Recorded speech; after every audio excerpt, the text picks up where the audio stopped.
السلام علیکم ناظرین، دنیا نیوز پر آپ دیکھ رہے ہیں پروگرام نقطہ نظر۔ میں ہوں آپ کا میزبان محمد اجمل جامی، میرے ساتھ تشریف رکھتے ہیں مجیب الرحمان شامی صاحب۔ سب سے پہلے آپ دیکھیں گے آج کے موضوعات۔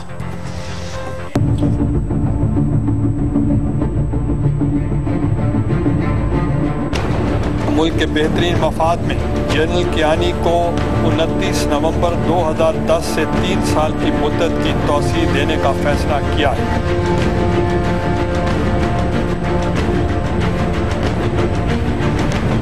آرمی چیف نے وقت سے بہت پہلے مدت ملازمت میں توسیع لینے سے انکار کیا۔ یہ خبر پاکستان میں بریکنگ نیوز کیوں ثابت ہوئی؟ آج کے حالات سے جڑی جنرل کیانی کی مدت ملازمت میں توسیع کی کہانی۔ جائزہ لیں گے کہ جنرل کیانی راحیل شریف کیوں نہ بن سکے۔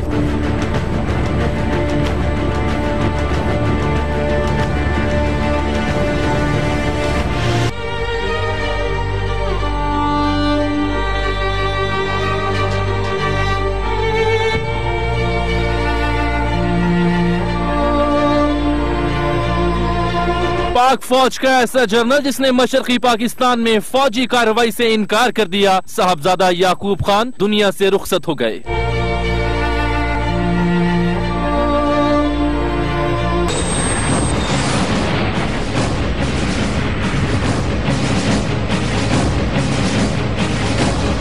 افغانستان میں ملا فضل اللہ کے گھر پر امریکی ڈرون حملہ، 5 افراد ہلاک۔ ملا فضل اللہ کے مارے جانے کی تصدیق نہ ہو سکی۔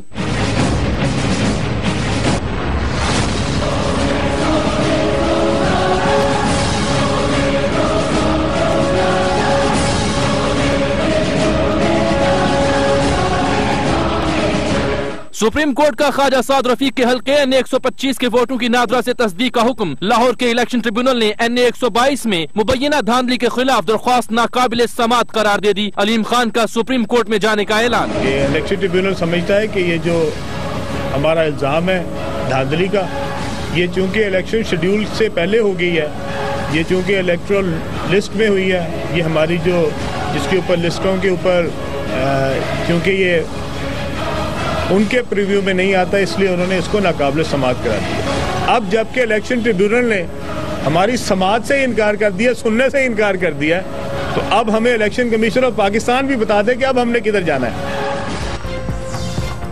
شام صاحب، لگتا ہے آج جو اہم موضوع ہے ہمارا، اس سے پہلے کچھ آپ کہنا چاہ رہے ہیں، کچھ اہم خبر آپ کے پاس؟ آج میں بہت خوش ہوں۔ خوشی کی وجہ ہمیں بتائیے، ہم بھی خوش ہو لیں۔ جسٹس ثاقب نثار نے جو سپریم کورٹ کے ہمارے جج ہیں، جی، سینئر ترین، اور چند ماہ بعد چیف جسٹس کا منصب سنبھالیں گے،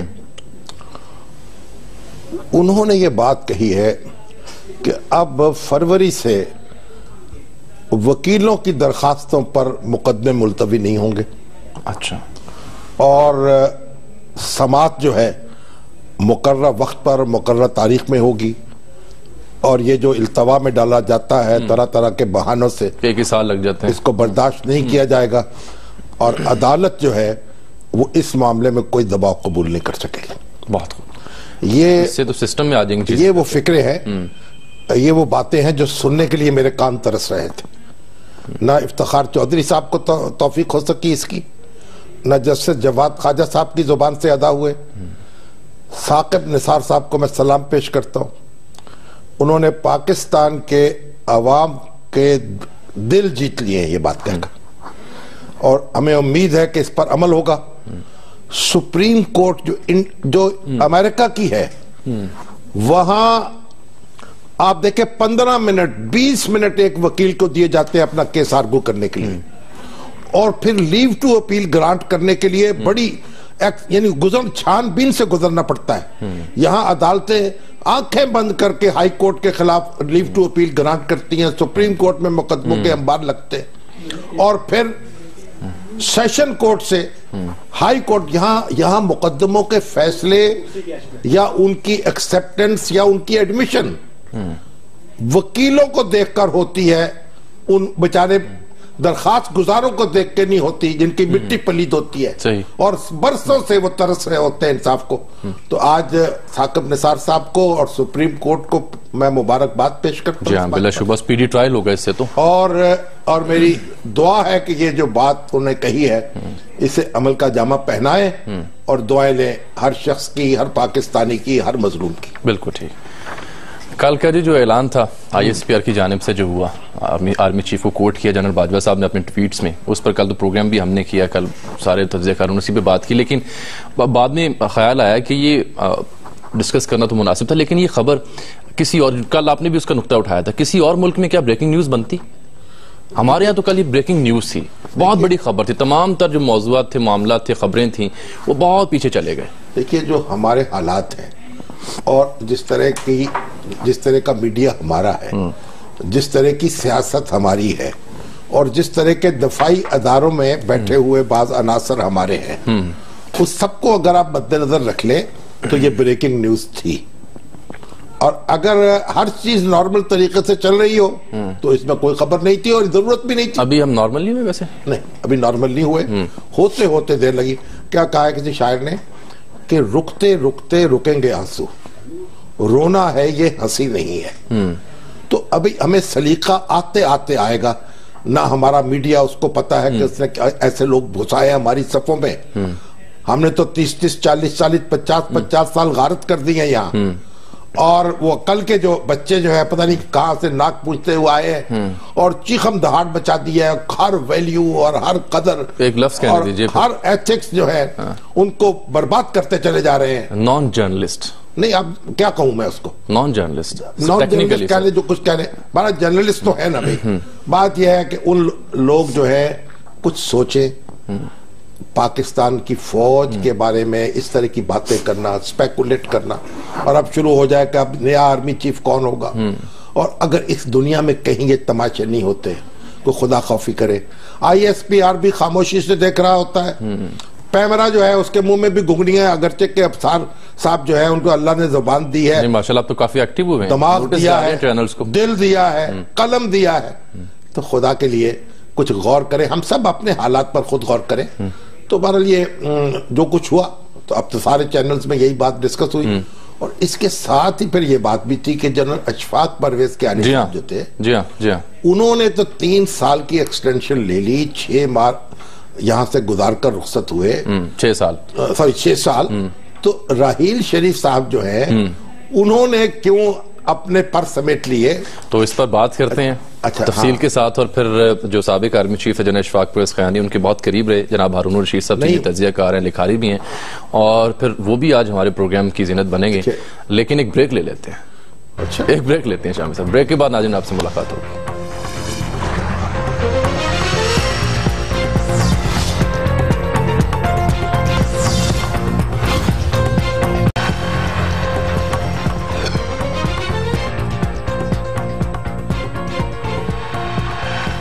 ویلکم بیک ناظرین. بریک سے پہلے ہم نے ذکر کیا تھا کہ جنرل کیانی, جنرل راحیل شریف کیوں نہ بن سکے, کن حالات میں انہیں ان کی مدت ملازمت میں توسیع کی گئی اور کیوں کی گئی.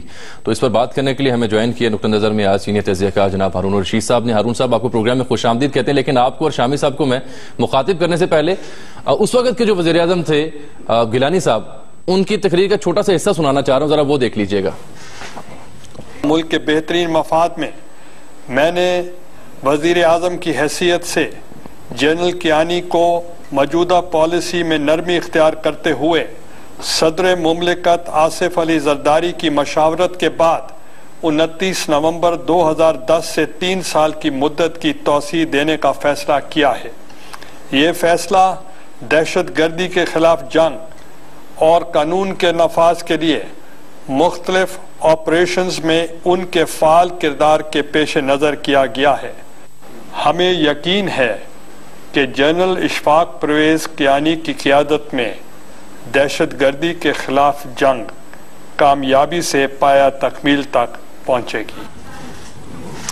وزیر اعظم صاحب کہہ رہے تھے اس وقت کہ موجودہ پالیسی میں نرمی کرتے ہوئے. ٹھیک.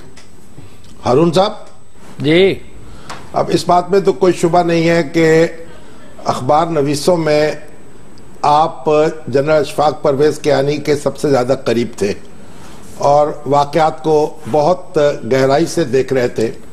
تو یہ جو ان کو ایکسٹینشن کیسے ملی اور رات کو اٹھ کر یوسف رضا گیلانی صاحب نے یہ اعلان کرنا کیوں ضروری سمجھا؟ آپ اس کو کیسے اس تفصیل میں جائیں گے؟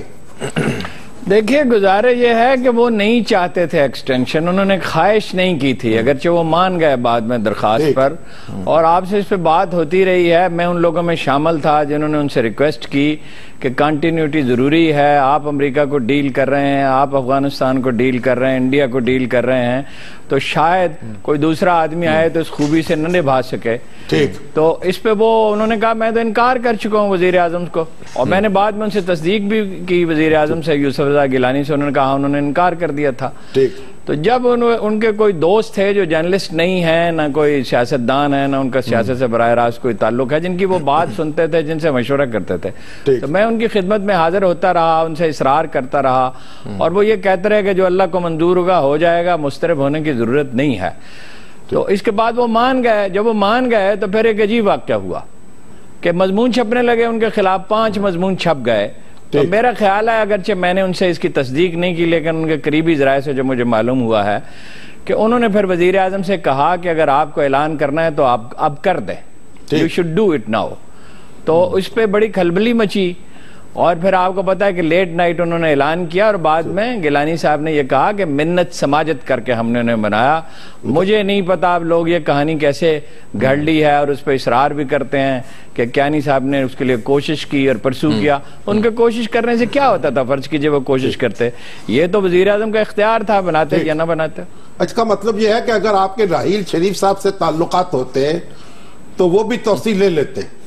نہیں، میری وجہ سے تو نہیں ہوئی، آپ جانتے ہیں وہ تو جو اللہ کو منظور ہوتا ہے. وہ جب ہو گئی توسیع تو یہ بڑی دلچسپ بات یہ ہے کہ اس کا ریئیکشن اچھا نہیں ہوا. پتہ چلا کہ یہ کوئی پاپولر ڈیسیژن نہیں ہے. میرا خیال تھا کہ لوگ اسے ویلکم کریں گے، اور وہ خود بھی ناخوش رہے، اور آخری دنوں میں مجھ سے کہتے بھی رہے کہ بھائی آپ ہی ان لوگوں میں شامل ہیں اور آپ نے کوشش کی. تو وہ کوئی اس پہ زیادہ شاد نہیں تھے. آخر میں وہ سمجھتے تھے کہ نہیں لینی چاہیے تھے توسیع. آپ یہ بتائیں ہارون صاحب، یہ اس وقت ایک کمپین چل رہی ہے جنرل کیانی کے خلاف، ان کے بھائیوں کے خلاف. کامران کیانی کے بارے میں کوئی نہ کوئی خبر آتی ہے، نیب کو مطلوب ہے. آپ اس کو کس تناظر میں دیکھتے ہیں؟ کیا وجہ ہے اس کی؟ دیکھیے جی، یہ غلطی تو ان کے بھائیوں کی ہے. انہیں حکومت کے ساتھ کاروبار نہیں کرنا چاہیے تھا، اور ڈی ایچ اے کے ساتھ بالکل نہیں کرنا چاہیے تھا، اور جنرل صاحب کو بھی چاہیے تھا، انہیں روک دیتے. بہرحال آج بھی میں نے کچھ تحقیق کی ہے، نیب کے لوگ تو یہ کہتے ہیں کہ کوئی چیز کامران کے خلاف نہیں ہے. فرض کیجئے کچھ ہے، ہو سکتا ہے کچھ ہو، تو اس کی تحقیقات ہونی چاہیے، اور جو بھی اس کی قانون کے مطابق انہیں سزا دینی چاہیے. لیکن جنرل کیانی کہاں سے مجرم ہو گئے؟ دیکھیے، حضرت نوح کا بیٹا نافرمان تھا. حضرت نوح تو اللہ کے پیغمبر تھے، تو انہوں نے تو اپنی کوشش کی. انہیں جب وہ چیف آف آرمی سٹاف بنے، بھائیوں کو بلایا اور کہا کہ now I belong to Pakistan army, اور بائی اپوائنٹمنٹ انہیں ملتے تھے، روز ملتے بھی نہیں تھے. اور نہ ان سے انہوں نے کبھی کوئی پیسہ لیا، نہ کوئی سفارش کی، نہ کوئی ٹیلی فون، نہ ایک کوئی رکا ثابت نہیں کر سکتا. اب یہ ہماری قوم کا مزاج ہے کہ چڑھتے سورج کی پوجا کرتے ہیں، اور جو آدمی اپنا خود کو ڈیفینڈ نہ کرتا اسے تو کوئی معاف کرتا ہی نہیں ہے. مگر یہ بات بتائیں کہ یہ ہمارے جنرل پرویز مشرف صاحب جو ہیں، ان کی تو افواج پاکستان نے بڑی شدت سے حفاظت کی ہے، اور یہ جنرل اشفاق پرویز کیانی جو ہیں، یہ لگتا ہے کہ یہ سب کے سامنے ان پر لوگ جو ہے ٹوٹے پڑ رہے ہیں. یہ کیا وجہ ہے اس کی؟ باجی، شریف آدمی کو کون معاف کرتا ہے؟ اس کی کوئی ذاتی وجوہات بھی ہیں، میں اس پہ نہیں جانا چاہتا. انہیں ناپسند کیا جاتا ہے بعض وجوہ کی بنا پہ، اور وہ خود کو ڈیفینڈ کرتے نہیں ہیں. انہوں نے تہیہ کیا ہوا ہے، جو بھی ان کے بارے میں کہنا چاہتا ہے کہتا رہے، ان کی مذمت کرے، مخالفت کرے. وہ ان کا عزم پختہ ہے کہ وہ خاموش رہیں گے. میری ذاتی رائے تو یہ ہے، انہیں بات کرنی چاہیے، بولنا چاہیے، اپنا موقع بیان کرنا چاہیے. ان کو آپ کس طرح اسیس کرتے ہیں؟ کیا آپ کے خیال میں ان کی کامیابی گنوائیں گے؟ اگر 1 2 3 تو کیسے گنوائیں گے؟ گزارش یہ ہے کہ آج لوگ یہ کہتے ہیں، لوگ اتنی جلدی بھول جاتے ہیں کہ جی ٹیررزم کے خلاف اصل جنگ تو جنرل راحیل شریف نے لڑی ہے. اور بھائی، سوات میں 3 مہینے میں آپریشن مکمل ہو گیا.